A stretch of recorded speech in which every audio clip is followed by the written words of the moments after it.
Hello, how are you? I hope you're good. Welcome to the halfway of the year, I guess.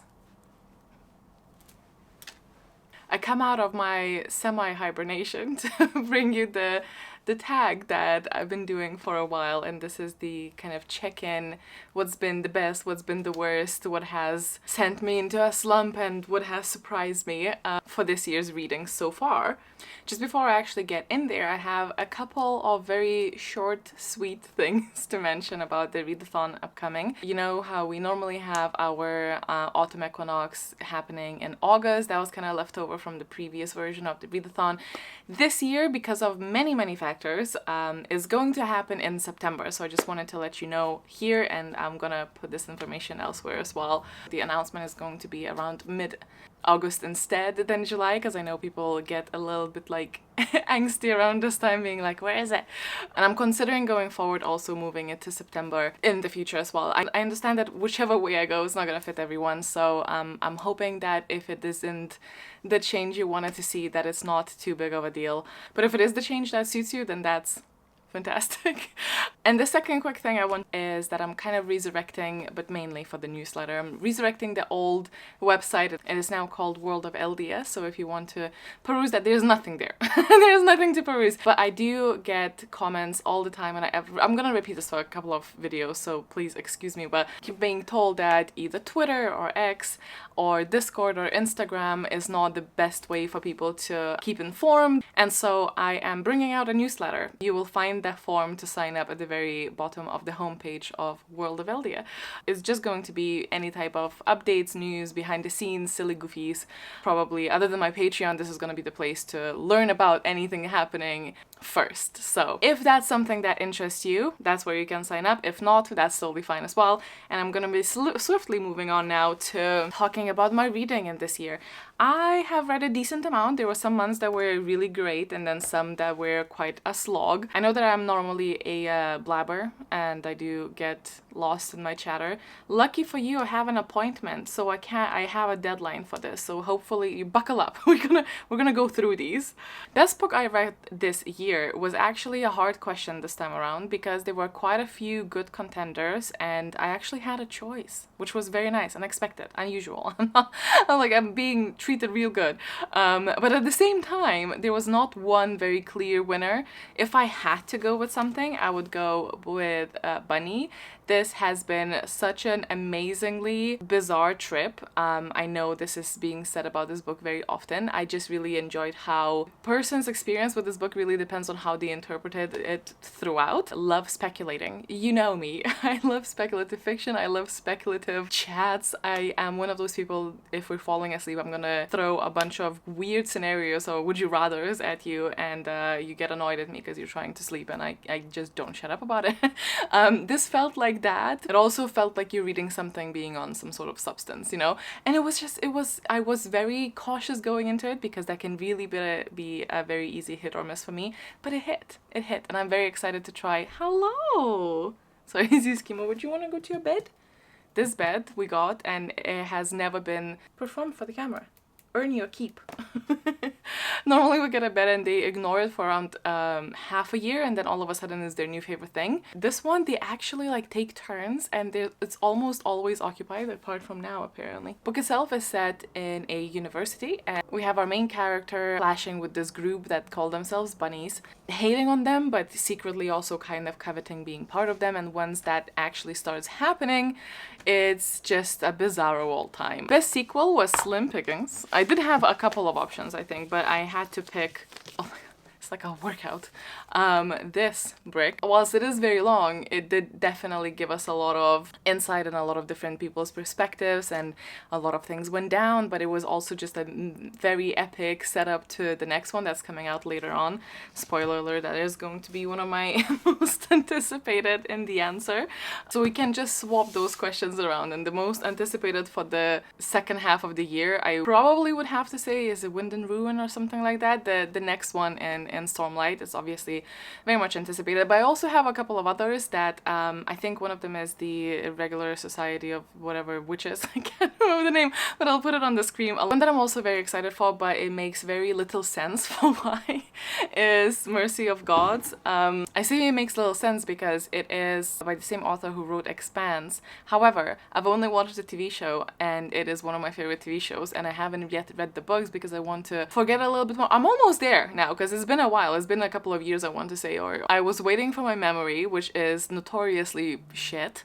So, you know, we don't have to wait too long. Kind of go away. So then when I'm reading, because I've heard that at least the first couple books really is quite close as to what happened on the show. Anyway, this is a silly reason because I don't actually know if I like the writer's style. I do know I like their work in the other books. So, you know, if that's something to judge it by, then I'm also very excited for this. And this is a new series as well, so it's a little bit less daunting because you can be up to date for a while rather than delving into a massive saga, you know? Now, new releases that are already out that I still really want to read, there's so many. There's so many. I've only picked 2, but there's many more. So first we have Jad Air. I want to say Jad. It could be differently pronounced, and I'm sorry if it is.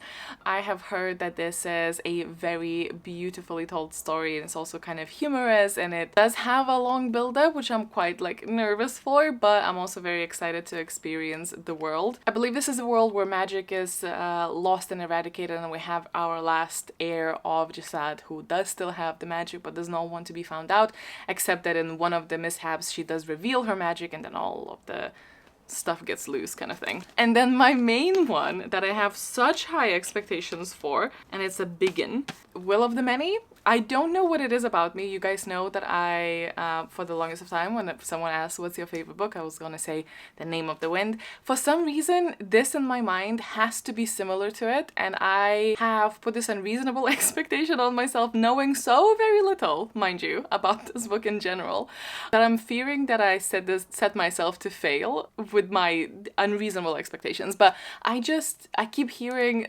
tremendous things about this, and I just want it to be true. I want to be taken into that kind of involvement in the story and beauty and angst and hilarity. And I, again, do not know if this is at all similar, so I don't know where this idea came from. But there is an academy in here, and it is an epic setting, so I'm assuming this is where I draw the parallels between the two. But if you have read this, please let me know, because I am very excited, but your comments, you know, whichever way it goes, it may help me manage my expectations a little bit more. Alright, moving to the biggest disappointment question. To me, that was Masters of Death. The synopsis, I heard the premise, I heard the idea, loved it.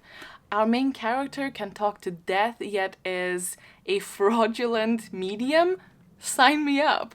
Unfortunately, I felt like we really moved on from that being the focal point of the story extremely quickly, and I feel like it was trying to do so many different plot things. I think we really lost the plot somewhere there, and I was really happy with a certain setup, and we really abandoned it in the first like 50 pages, which was a shame to me because I didn't particularly care about where the story went afterwards. And then, even though I really enjoyed the characters to begin with, it turned into just quite pretentious, and I didn't quite mesh with it.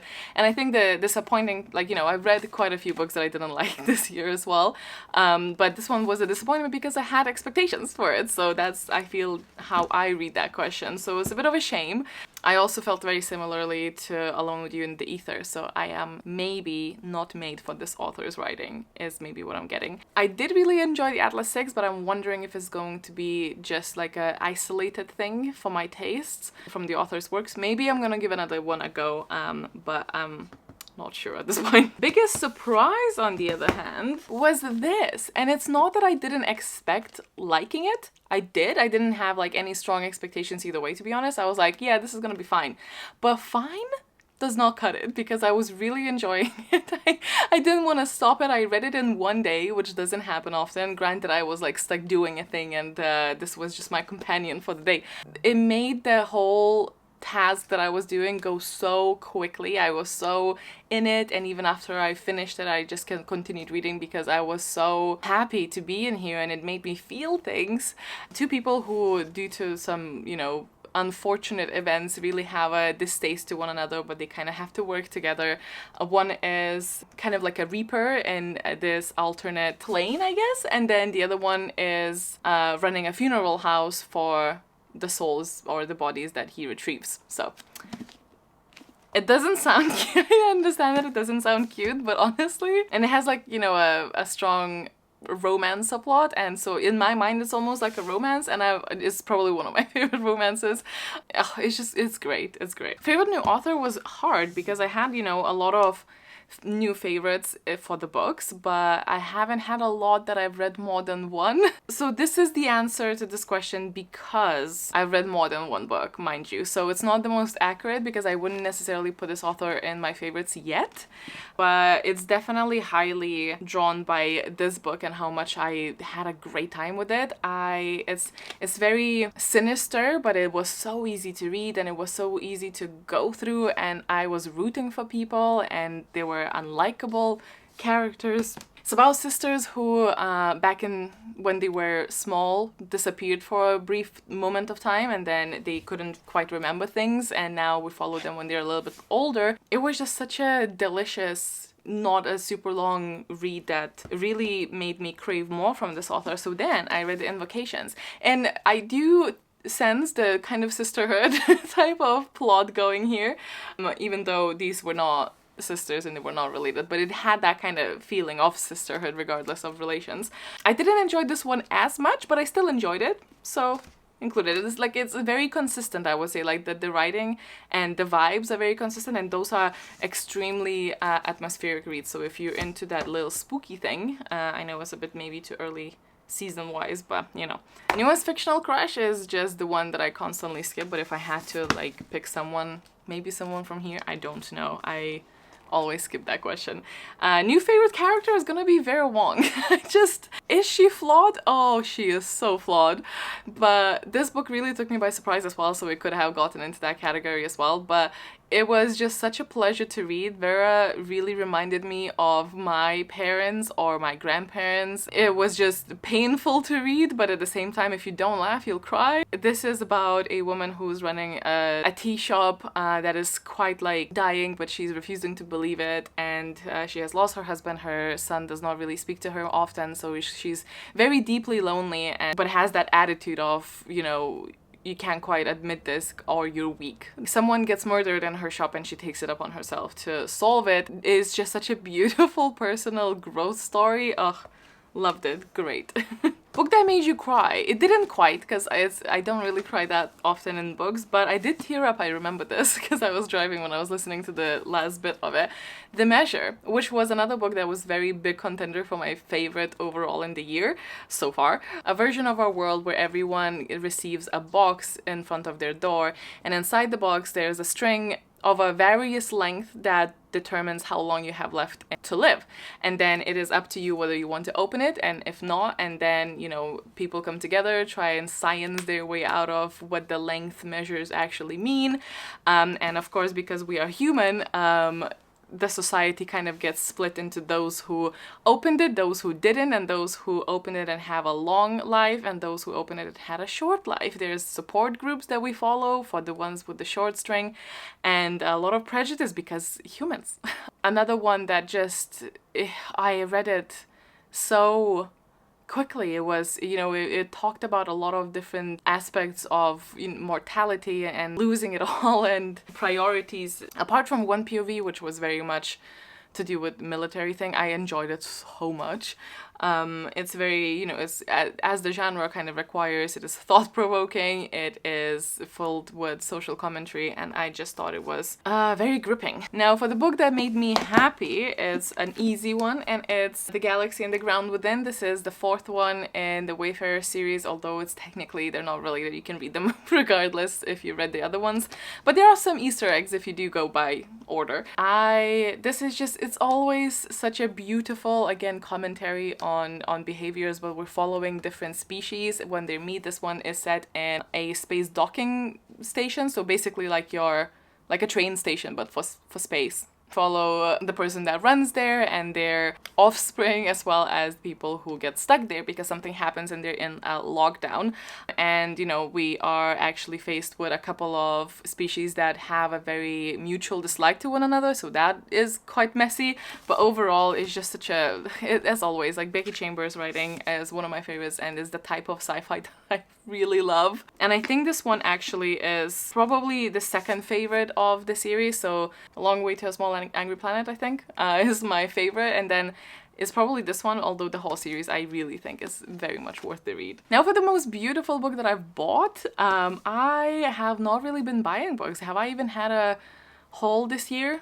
If I did, it probably was like one haul. I am itching again, so I might actually get a couple, but I've been doing a really good job just trying to focus on the books that I do have, which I do have a lot of. One is Feybound by Fairy Loot. It's just a stunner. There's a lot of Fairy Loot books that could like fit into this category, so it was a hard pick. I have not read this book yet, but I just love, I mean, it's like extremely celestial, so who here is surprised? I love how it looks like. No one in awe of this haul edition, and it is just so, it's just so stunning. I mean, come on.